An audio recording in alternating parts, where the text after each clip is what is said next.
Hey, Shalom Akim.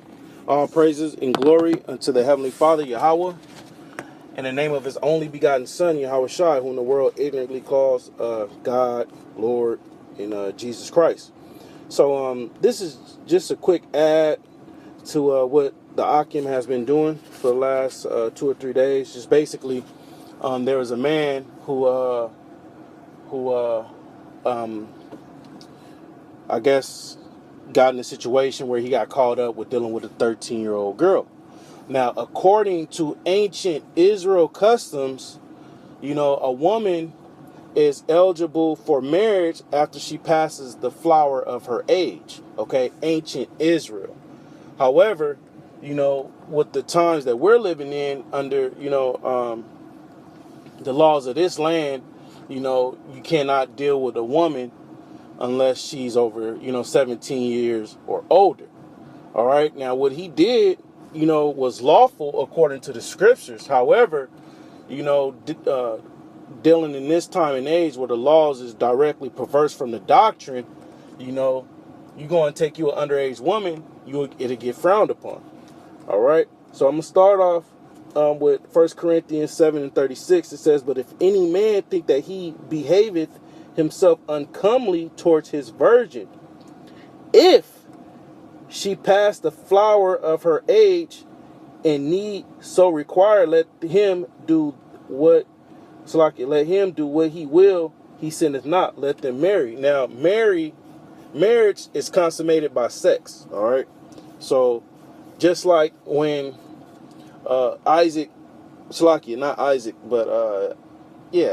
when Isaac got him a wife, he took her into his mother's tent, and he went unto her. Basically, he consummated the marriage.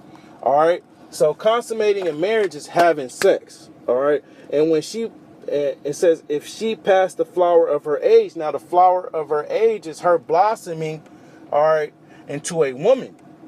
And when a woman blossoms into a woman, all right, that means she's now able to conceive child. All right. She's having her period. All right. That's when a woman, a female, becomes a woman. All right. When she's having her menstrual cycle. All right. Because the menstrual cycle, basically what that does is every 28 days, it basically allows her eggs to, basically come out. If if my memory serves me well.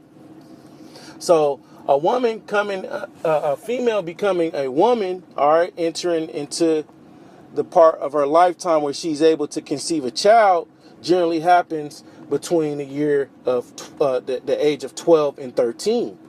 Okay, so in the ancient Israel, a female became a woman when she was 12 or 13. All right, and that's when she will become eligible for marriage. All right. Some men, they took wives of a younger age. All right. 12 and 13.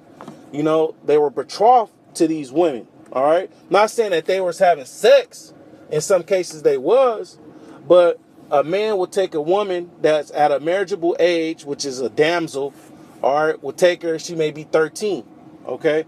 However, he did not go into her until maybe, she was at a likable, physique, or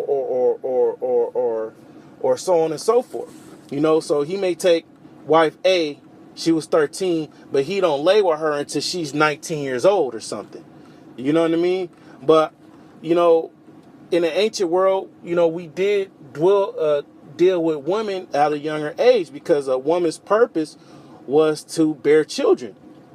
All right? Because, all right, us living in this world, we've been, completely thrown off our heritage to where the Western ways of living has been, the righteous way on living life. When we're getting back to the scriptures and we're going to the Eastern way of living, so to speak, all right, which is the law, statutes, and commandments of the scriptures. Okay. So I don't want to make this long. There's tons of videos out there for brothers to watch. So basically, the marriageable age of a woman is when she begins to get her menstrual cycle. And that's between 12 and 13. All right. We're not saying to go out and get your wife at that age, because we're under these laws in the Western land. All right, brothers can get put up in jail for statutory rape, being a pedophile, and so on and so forth. But according to the scriptures, all right, according to the law, statutes, and commandments, a female becomes a woman when she gets her menstrual cycle, and when in that time is typically between the ages of 12 and 13. All right, Shalom.